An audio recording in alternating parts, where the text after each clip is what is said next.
please stand and join us for some songs.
I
welcome to Church with You Online.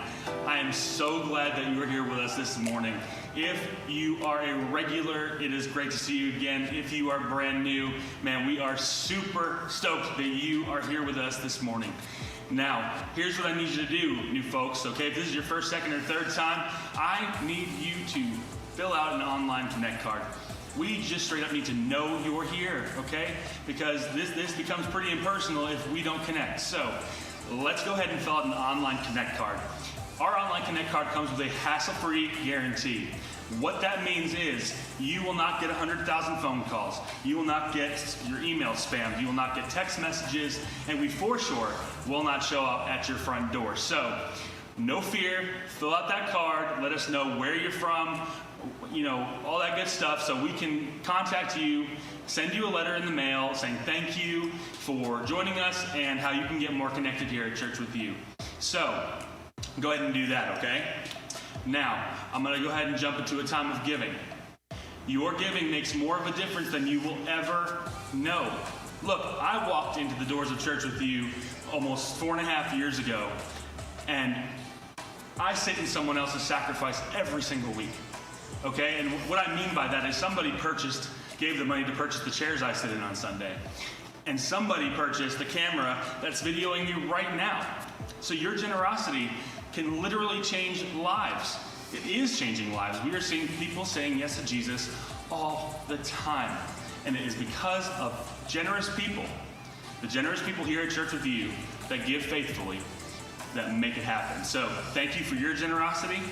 And there are tons of ways to give, okay? Now, you know you can give on the app, you can give online, setting up a recurring gift, you can give text to give, you can pop it in the mail, whatever. There's tons of ways. We make it super simple.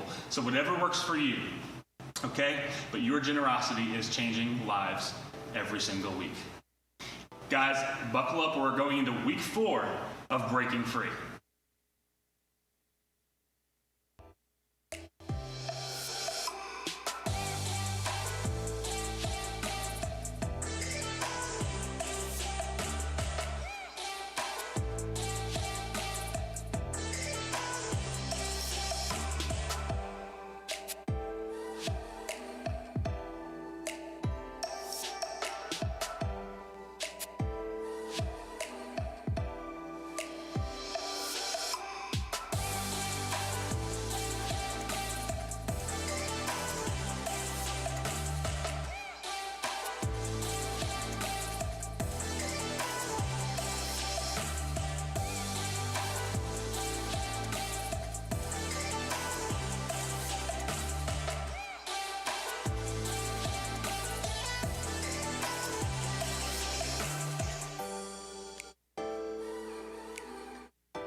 We pour out our praise. It's your name in our lungs. So we pour out our praise to you only.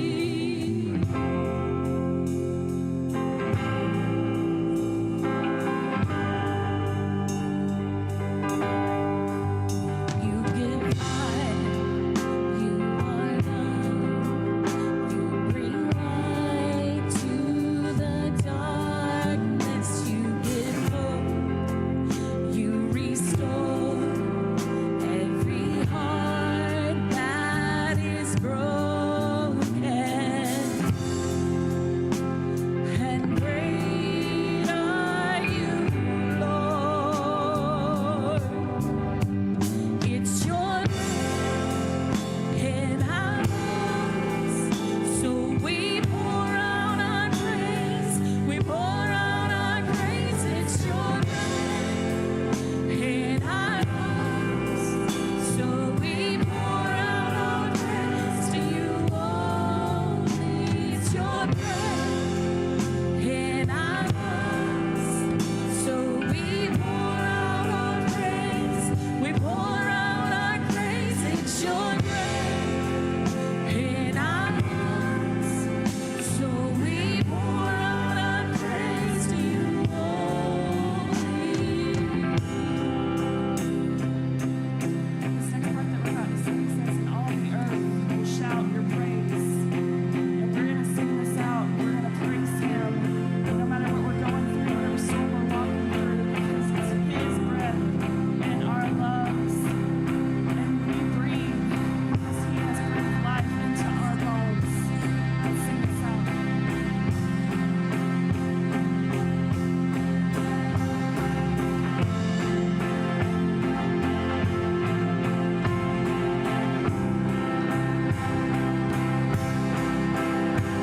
And all the earth will shout your praise. Our hearts will cry. These bones will sing. Great are you, Lord.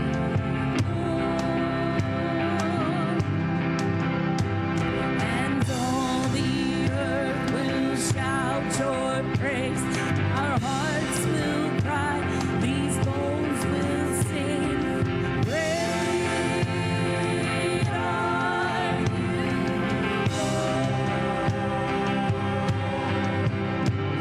and all the earth will shout your praise. Our hearts will cry, and these bones will sing. Great are you, it's your love in our lungs. Pour out our praise. We pour out our praise. It's your love in our lungs. So we pour out our praise to you only. It's your love in our lungs. So we pour out our praise. We pour out our praise. It's your love in our lungs. So we pour out our praise to you only.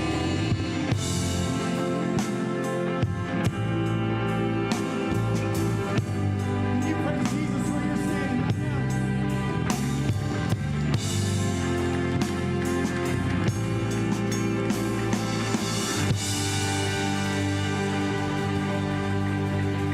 May all be seated. Check out your seats.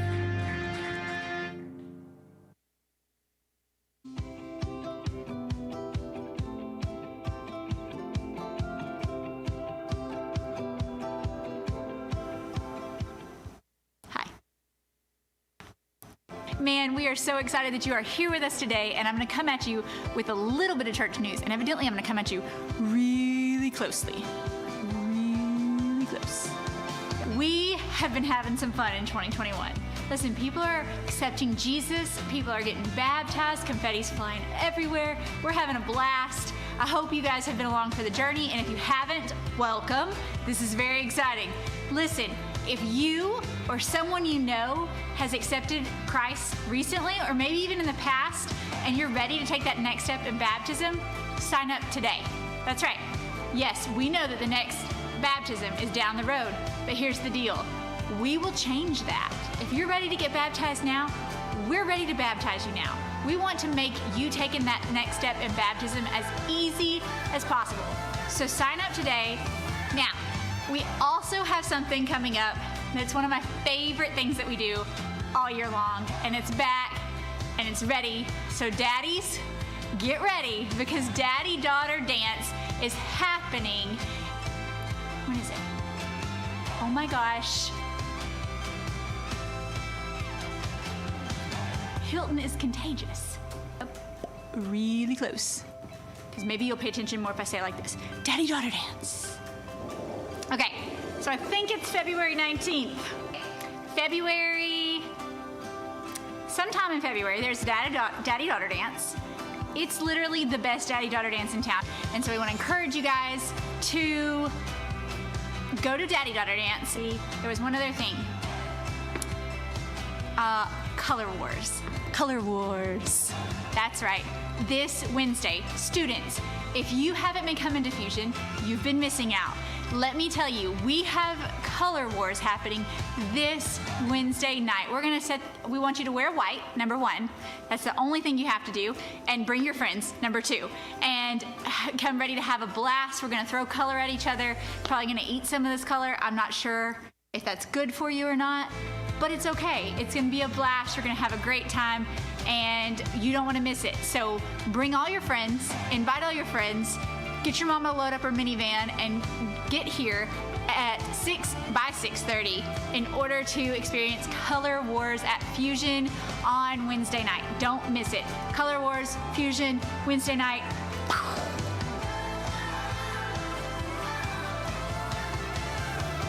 That's it. That's all the church news there is.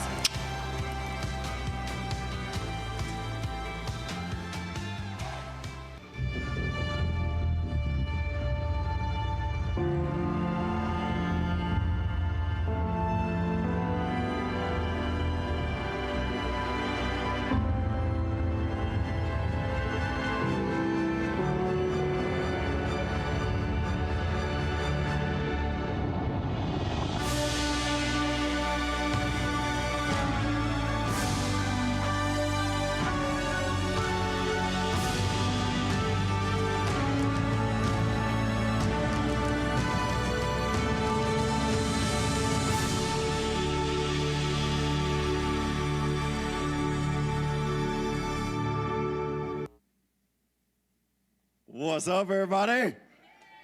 Hey, welcome to Church With You, man. Man, I'm excited about today. If we haven't met yet, my name's Eric, and my wife, Cheyenne, and I got the privilege of starting Church With You in 2014, and today we are one church meeting in multiple locations. We got our Enterprise campus, our Ozark campus. We're meeting in cities, states, and countries all around the world, thanks to Church Online, and everybody's coming together right now. So come on, put your hands together. Let's welcome everybody to church. Come on. Man, I'm excited today to jump into this series that we've been in called Breaking Free. But I got a couple announcements real quick, a couple of important things that you need to know about right now. And the first one is my beard is growing back in nicely. For those of you who are laughing, you've been here and you know. For those of you who are like, why is he doing that? We had an invite challenge. If you didn't understand, by the big green box that was in the middle of both physical locations, we have been challenging the church to invite, and the challenge was, if you hit 1,000, I'll shave my beard off that I hadn't shaved off in like 6 or 7 years. Like, it's been a long time, and you hit it a week and a half ago. Come on, somebody. So we went all clean shaven, and it was awful, but I'm never doing that again, ever, because I went from 36 to 16 in a moment. And I was telling people that week, I was like, hey, what do you do? I pastor a church. You're like a teenager. You pastor a church? Like, what? So I look a whole lot better. I cover up all the ugly with the beard. Come on. Like, man, we're not doing that again. But, hey, here's what I learned during that moment is we really do have a culture of inviting people at Church With You. because the day that I shaved my beard, I came back to church that night. We were having Code Green Revival, right? Came back to church that night, stepped out of the vehicle, started walking into the church, and I almost got invited to church by 3 different people. 3 different people. They're like, hey, are you coming? Oh, I was going to invite you to church. They didn't even know, and I'm just proud of you, man. So keep inviting, keep getting people here. Keep believing that an empty seat is a big deal. Keep giving out invites. Keep chunking balls in there. There'll be another challenge coming up soon. Come on, there'll be an Easter challenge. How many of you ready for Easter? I'm ready for Easter. Man, there'll be an Easter challenge coming up. You'll hear about that in the next little bit. But the second thing that I need you to know, this one's really important. So get your clapping hands ready. Okay, none of y'all moved. Get your clapping hands ready. All right, because in the first 3 weeks of 2021, okay, in the first 3 weeks of this year, we've seen 19 salvations. Come on. Isn't that incredible? 3 weeks. But not only that, keep them clapping because we've seen 15 baptisms as well. Man, isn't that incredible? Come on. Like, this is why we do what we do, man. I'm telling you, all last year, and I know that was kind of like an asterisk, you know, in the deal, COVID asterisk. But all last year, we baptized 30 people. Come on, in 3 weeks, we baptized half of what we baptized last year. That's incredible. I'm grateful to be a part of what's been going on. And here's what I can tell you. If we keep focused, come on, if we stay focused on people who are far from God to reach them with the love of Jesus, how many of you know I believe God ain't done yet? I believe he's just getting started. I believe this thing ain't going to end. Come on, church never ends. Come on, it's going strong. We are continuing to push back darkness. Come on, we're going to continue to take ground from the devil, and we're going to continue to populate heaven. Come on, I'm ready. I'm fired up, and this is my first time preaching this year on a Sunday, right? So there's a whole lot of stuff in here that's about to come out. But I got a little out at the revival. If you missed that one, man, you missed out. We'll do it again. How about that? We'll do it again. I don't know if it'll be this year or next week. I don't know, but we'll nail it down because, man, 19 salvations and 15 baptisms in 3 weeks, man, that is stinking incredible. Stinking incredible. And that's why we do what we do. So today we're jumping into this series we're calling Breaking Free. And if you haven't been here, let me catch you up real quick. So the first Sunday of the year, we kind of laid the foundation work, right? The foundation of us believing that there's always a way out. Because how many of you know when something's held you captive for so long, you'll think that you're always held captive. You'll start to believe the lie, right? That's what we talked about in second week of this series. You'll start to believe the lie that this is just something that you'll always have to deal with, right? But God said that you'll never be tempted beyond what you can bear, that there'll always be a way out, right? So a way for us to get out of what has held us captive is to first believe the truth that God says is not the lie that your enemy is filling your mind with, is that you can be set free from the things that's held you captive for years. Come on, and you can walk out into that. So that was week 1 and week 2. Then last week we started touching on some strongholds that we've seen people have in their life. Come on, last week we talked about the stronghold of addiction, right? How to name it, how to see it, and then how to break free from that. And then next week, I got to give you a disclaimer on next week, because if you got little kids that come to service with you, man, I'm grateful that they are here, and I love that they are in here, and every other week, I have no problem with it. But really, to be honest with you, next week's PG-13, everybody. I just need you to know that, because how many of you would rather know up front instead of you get here and find it out halfway through the message? Like, oh, you know, So like next week will be a great time to take kind of charge and go, hey, we're going to put you in church with kids. Because here's what I know, at every location we got a team of people who are working their tails off every single week to provide a fun, safe environment where your kids can learn about Jesus on their level. So you might want to go ahead and take advantage of that next week, because next week is PG-13, because we're rolling into sexual strongholds. And you're like, can you talk about that from church? Let me just tell you, like, sex was God's idea. If the church don't talk about it, then who else is going to talk about it? Right? If you're not going to talk about what God thinks about it, then like who are you going to listen to? Like everybody else in our culture is talking about it. So we're going to talk about it and address some lies that I think you and I are believing about our sexuality and break free from some stuff that's holding us back. And I really do believe, I'm excited about next week because I believe that if we can make a change in some of these areas, then this can set us free and it can strengthen our lives. Right? So I'm excited about next week. Just make sure you take advantage of Church with Kids if you want to do that. But today, here you go. You ready? We're diving in today, and we're going to figure out how to overcome financial strongholds. You're like, you talk about money. Your first week back on a Sunday, you're talking about money. Here's what I can tell you is I believe money has a whole lot of people hostage. And I believe that because if you study statistics, right, and numbers don't lie, like you want it to, you want to step on the scale and you're like, you liar. They don't lie. Like numbers don't lie. And it's either a sign of health or it's a sign of something that you need to strengthen in your life, right? And there's some statistics that I want to show you today that I believe shows us and proves to us that money can be a financial stronghold over our life. Now, I've said that word stronghold for a second, so I just want to break that down on what that is, right? A stronghold is really this. It's an area of your life that the devil constantly picks at you.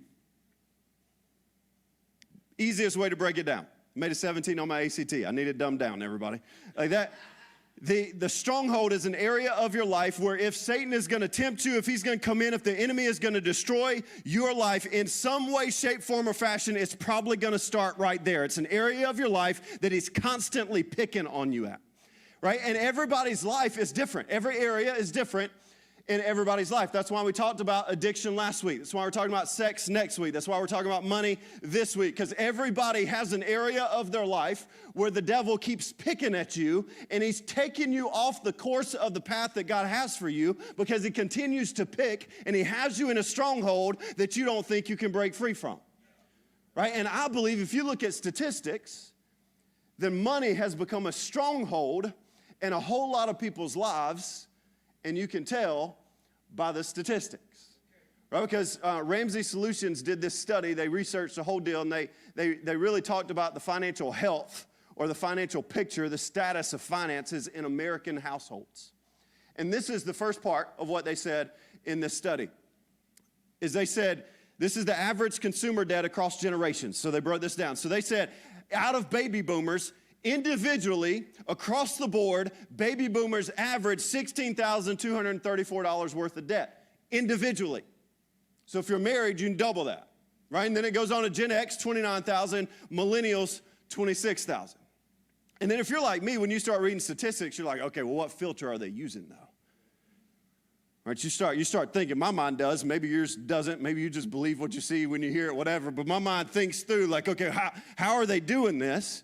And how are they seeing that? Like, is this isn't like across all baby boomers don't have this. All Gen Xers don't have it. All millennials don't have it. It must be like a few in each generation who has like hundreds of $1,000s worth of debt, averaging out, that's the average. But then he takes it a step further and he makes this statement about the percentage of each generation in consumer debt. And out of baby boomers, 62% are in debt. 71% Gen Xers and 70% millennials. Now, how many of you know like this, okay, this is starting to look like a stronghold. Okay, now I'm about to make a statement. Before I show you the next slide, I'm going to make a statement, and I got to put a disclaimer on it. Because this disclaimer has to tell you that this may sound like a political statement, but it is not meant to be a political statement. You may take it as a political statement, and that's fine.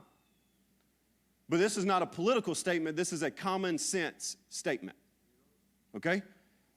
When we look at how much debt everybody is in, everybody wants to help that, so we start going, okay, how do we get people out of debt? And we live in a culture right now that just says if you just make a little bit more money, then you'll be able to get out of debt. If we'll just give them a stimulus package, then it'll help them with their debt. If we just raise the minimum wage to a livable wage, then it'll help them with their debt. And this is not a political statement. This is a common sense statement that it does not matter how much money you make. If you cannot manage your money responsibly, then you will always be in a cycle of debt. It doesn't matter across the board. Like, that's common sense. That's not political. Okay, so what I'm about to show you is going to defeat this whole mentality of if I just made a little bit more than I could get out of and I wouldn't be in debt. And that's this view that our culture's in right now, but can I tell you, it's absolutely mistaken. And it shows you this. Ramsey Solutions shows you this page right here. It says, this is the average consumer debt by household income. If you make less than $50,000, average is $19,000 worth of debt. Well, if I can just make a little bit more.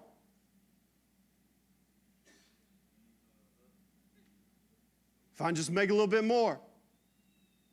If you made over $100,000, yeah, if I can make $100,000, I wouldn't be in this debt. Not according to statistics. So I don't care how you try to overcome debt. If you and I, no matter how much money we make, can't manage it responsibly, money will become a stronghold over your life. And it will plague you day in, day out. And it will take you away from the path that God really has for you. And it'll become something that plagues your life. And you never intended it to begin with. So how do we work through this? Because if that's statistics, then it shows us that it is a stronghold, but what's that mean? And I think money becomes a stronghold in our life in two different areas, and we're going to talk about both of them. Okay, and the first area that I want to talk about is I believe money becomes a stronghold in our life in the form of debt. Same statistics you saw. In the form of debt. Because you got this thing in you, the same thing that I have in me. That it's this desire that if we get a little, then we want more. Come on, if you've ever had a brand new car, how many of you know it's hard to be riding in a clunker? Come on, if I get some, then I want more. That's just kind of the nature. If you get some good cheese grits, y'all, somebody from the north go, cheese in your grits. Welcome to the South. Right? If you get some good cheese grits, how many of you know you always want to go back for more? But then at some point, you're laying on the couch with a bellyache going, oh my gosh, I should have left the last plate alone. Like at some point, the more takes over your life and it doesn't help you and it's not satisfying anymore. It's actually hurting your life. Right? And that's the world we live in. So you got people graduating college wanting the same house that their mom and dad had. But their mom and dad's been working for 40 years to get the house that they're in. Come on, if I could just get that car, if I could just get that house, then I would look successful. And we try to get to maintain a bar that's always moving. But Jesus makes a statement that I think you and I need to hear, and this is what he says. He says, beware. Beware. Watch out. Watch out. Guard against every kind of greed. And then he makes this statement, I love it. Life is not measured by how much you own. Life ain't measured by how much you own. So in this cycle of debt, if you're in a stronghold of debt, then you're always going to be going, well, I need something else. I need something else. I need something else. I need something else. You don't need a brand new car. You just need one to get you to and from. Come on. Like, it's just decisions. It's how to manage this responsibly so that we can walk into freedom so that we're not bound up in something for the rest of our lives. So he says life is not measured by how much you own. So if you look at it, debt can become a stronghold in your life, but money is not just a stronghold in your life when it comes to debt, because you do know some people are out of debt. Some people don't have any debt. And I know that may seem like a mind-blowing thing, but there are people who live right now in the room with you and they have no debt. And it's possible. And we have a class that'll take you through some of that, like a basic point of view to get you moving in the right direction. I'll talk more about that in just a second. But it is possible for you to walk into freedom, right? And the people who have no debt, we have this word for it, right? It's called financial security. And we use that and we go, ha-ha, like a badge of honor. But can I tell you, when we use it that way, we got to be careful not to view it as a way of my money is going to secure me from everything in this life.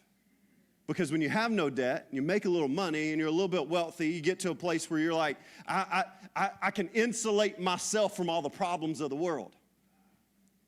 But what you start to understand is that there's more problems than there is money. Right? So before you realize that, this is what you thought. In Proverbs, I want to show you this verse. It says, the wealth of the rich is their fortified city. Like, I built this thing. I worked my tail off. I came from nothing. I got it all. I'm a self-made person. It's their fortified city. And they imagine it a wall too high to scale. But then you start going, but what about the economy? But what about the housing market? But what about the stock market? What about, and then you start to realize, okay, no matter how much you got in your accounts, I need more. I need more. Come on, and it starts to work on you, does it not? It starts to work on you. It starts to get you to a place where I need more. And then all of a sudden you figure out the same thing that Solomon figured out that he wrote down in Ecclesiastes. This is what he says. He says, those who love money will never have enough. You'll never have enough. How absurd it is to think that wealth brings true happiness. So no matter if your bank account is large or it's little, nobody is immune from money becoming a stronghold over your life. So now that we got the foundation and the introduction of the message done, how do we break that? That's the question. How do we make sure money doesn't become a stronghold in our life? Or if you're here and you're going, but it already is, how do you recognize that and break free from it? And I'm about to tell you how to do it in a simple statement, but let me just go ahead and tell you, it doesn't matter how simple the statement is, it's really hard to live this out. This is going to take grit every single day. You're waking up, you're making a plan. Like you put a budget together. Every day you live by the budget. Come on, at some point, it's going to take some work. So as simple of a statement that I'm about to give you, as simple as that is, it's hard to live out. But if you want to break the stronghold of money on your life, here's the way that you break it. Is you break the stronghold of money with a generous spirit. Now, I want to hone in on this word for just a second, because let me just tell you something about your money. Your money has a spirit on it. Your money's not neutral. Because the Bible says, where your heart is, there your money is. And can I tell you, your heart's never neutral. It's got a spirit on it. Right? Jesus actually makes this statement. So he's talking about money at some point, and he makes this statement to us, and I want you to read it. He says, no servant can serve two masters, for either he will hate the one and love the other, or else he will be loyal to one and despise the other. And then he makes this, he says, you cannot serve both God and mammon. Now here's what I did a little research on that word, mammon. And can I tell you the word mammon, what I found with that is mammon was the Syrian god of riches. So back in Jesus' day, the people of Syria served Mammon, which was this god of riches. That's who they gave their life to. Because if they served the God of riches, then he would richly bless them, right? So the statement Jesus makes right there, he says you can either have the Spirit of God on your money, or you can have the spirit of mammon on your money. Your money is not neutral. It has a spirit. So what spirit does your money have on it? And then how can we break that? Because if it has the spirit of mammon on it, then it's going to lead you down a road where money's going to become a stronghold over your life, and it's always going to have you. But if it has the Spirit of God on it, then it can lead you into freedom. It can lead you into blessing people. It can lead you into a life that he wanted you to live. Right? Not bound by credit cards or banks or loans, that you could live free from the stuff that used to bound you up. Right? So I want to help you. How do you do this? Two ways. Practically, how do you make sure that your money has the Spirit of God on it and not the spirit of mammon? You ready? Two things. This is what you can leave with right now. Number one, just manage it responsibly. Just manage it responsibly. Well, I don't know how. Well, this is where the budget comes in. This is where you're going to have to spend some time, and you're going to have to get a budget. Because if you ain't got a budget, you ain't got a plan.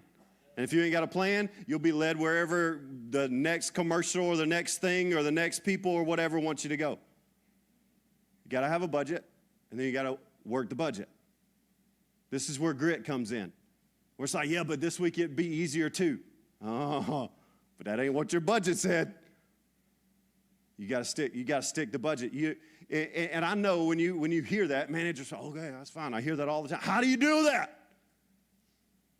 Well, in 2 weeks, everybody, 2 weeks, on February 7th, we're having Connect Group Expo. Come on, Connect Groups are coming back. And you need to get in one. But during this, you'll see some groups that are offered called Thrive Groups. And this is the beginning, the foundational step to get you started toward breaking free from money being a stronghold on your life.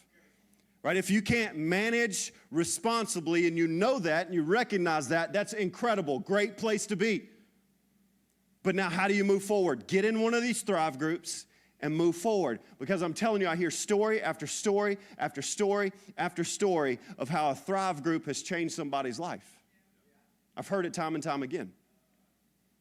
And I want to just tell you a story. Just one of those, one of the many that I've seen. I want to show you a picture. This is Christy Judah. Come on, everybody. You know Christy? Christy serves in our kids crew here at the Enterprise location, and she said, this is my Thrive story. She said, at the end of 2019, my family was like many, living paycheck to paycheck. I sporadically gave my 10%, but really felt like I didn't have enough money. And as we came to the end of the year, Pastor Eric and Cheyenne gave us the word for 2020. It was Thrive. They announced we would be having Thrive Groups to help us learn to live with margin. I was up for anything that would help my family. So I signed up and I attended one of the first groups. And to say it was life-changing is an understatement. I set up automatic giving. Instead of thinking about giving God my leftovers, I gave him my best. I also started putting money away in a savings account to be able to take a guilt-free, debt-free vacation. You remember that was a goal last year, right? She said, I decided to fully trust that God was going to take care of my family. And things were still a little tight for a little while, but I continued to trust God. Then, bam, the pandemic hit. I could no longer work, but I was still receiving a paycheck. Things started to fall into place. My truck was on its last leg, and we suddenly received an unexpected amount of money that gave us enough money to get a new vehicle. God provided. And over the next couple of months, both my husband and myself received promotions at our jobs, and we weren't able to take that trip in 2020, but I'm so happy to report I was able to book a family trip to Orlando for next month. I was able to pay in cash, and I still have enough saved for my husband and I to take an anniversary trip in May. All in a little over a year. I'm so thankful for Thrive. It not only helped me learn to manage my finances, but also how to fully put my trust in God. When you trust him, he always provides what you need. Come on, isn't that incredible? Listen, this is why we do what we do. It's for stories of life change. And you heard her say that Thrive helped her learn how to manage responsibly. But she also made the statement, it also helped me put my full trust in God. And can I tell you, you got two ways of breaking free from financial strongholds. Number one, it's to manage responsibly. And number two, I'm going to just say it this way, it's to tithe consistently. She said, I gave my 10% sporadic. But when she went automated giving, and she decided not just what's on leftovers I'm going to give you first, can I tell you, I believe this principle fully can change your financial picture. And I believe it because I've seen it. And I haven't just seen it in stories like Christy, but I've seen it in my life. I've seen it in my life. And I'm not telling you that because the church needs anything. Okay, because we've done everything we've done as a church so far debt-free, everybody. Debt-free. I just need you to know that. So people show up every single week, and they give generously so that we can reach people for Jesus. So I'm not telling you to tithe consistently because we need anything. I'm telling you to tithe consistently because you need something. And you need to understand that you are not the savior of your finances. You are not the provider of your world. You are not the security that's going to stop whatever's coming your way toward getting in. And you just say, no, I'm going all in. I'm tithing consistently. And can I tell you, that's the one act that has the power to break the stronghold of money over your back. It can break it off and you can walk into freedom. By two things, manage responsibly, tithe consistently. So what's your next step? What's your next step? What's your next step? Because you got to break free from something.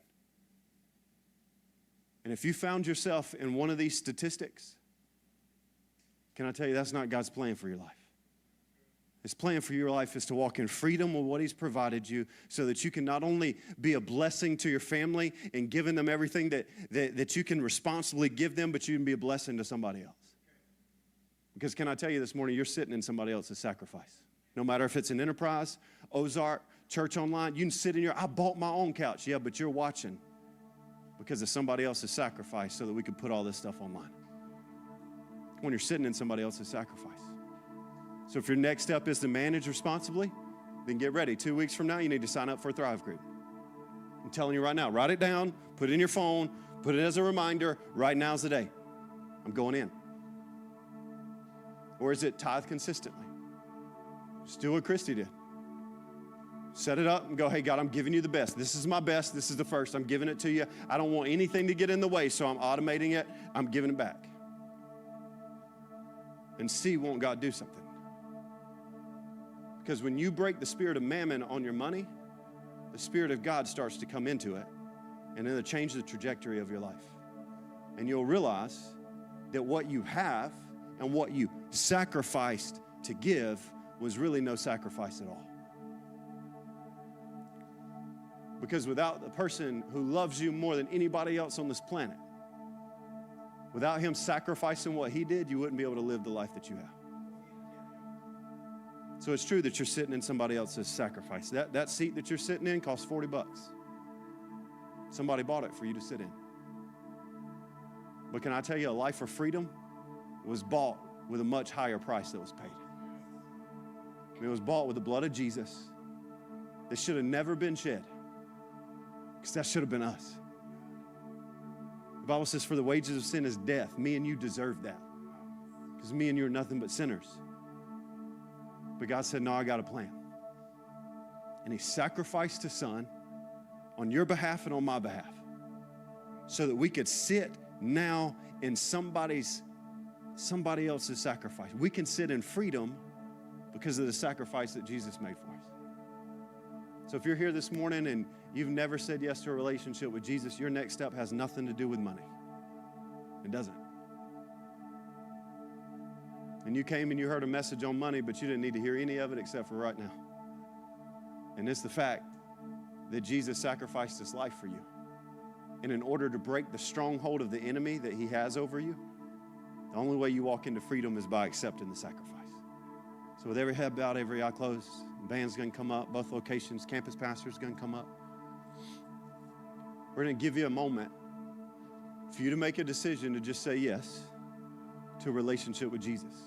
Because if you never have, can I tell you, you'll always be in a spiritual stronghold and you'll never walk into spiritual freedom.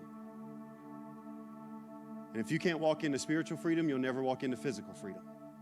Emotional freedom, financial freedom, it'll never happen.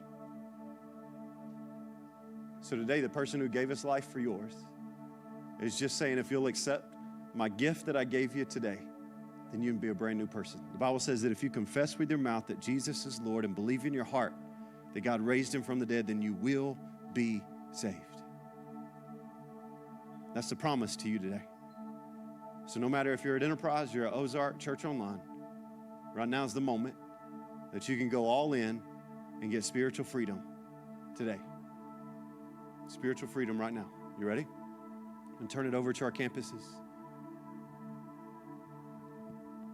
I'm just going to ask you, if you're here and you've never said yes to a relationship with Jesus, I'm going to count to 3. You just lift your hand up. Just right where you are.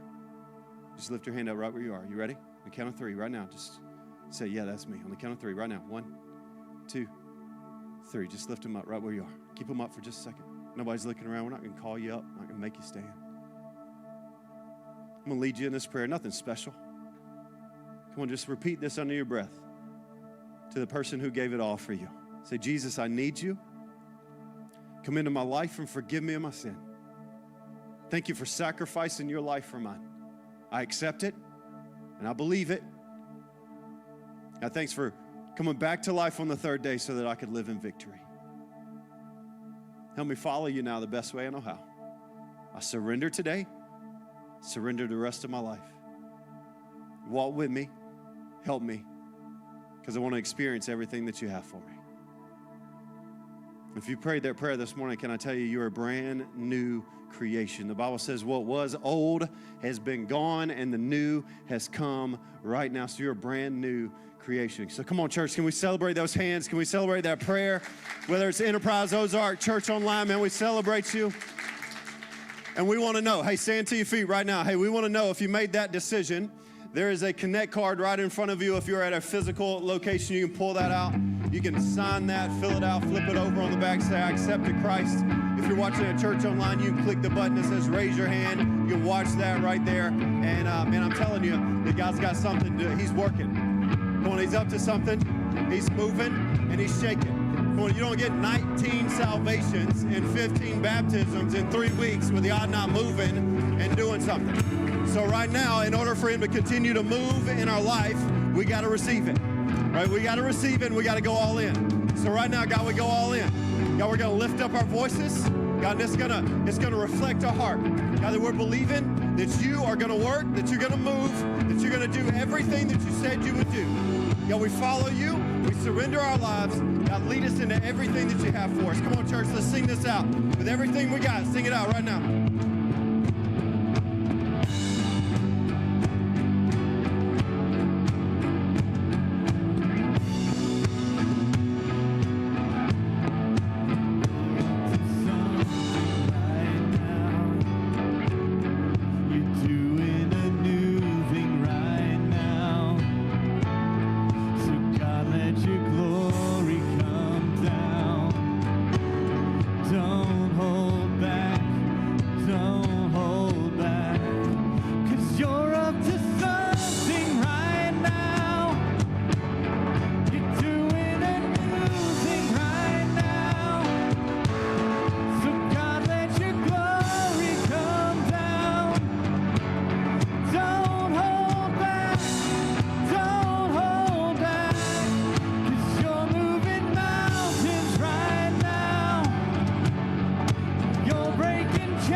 Man, I swear, we're getting closer and closer to the end of this message, and I don't want it to end. It's incredible.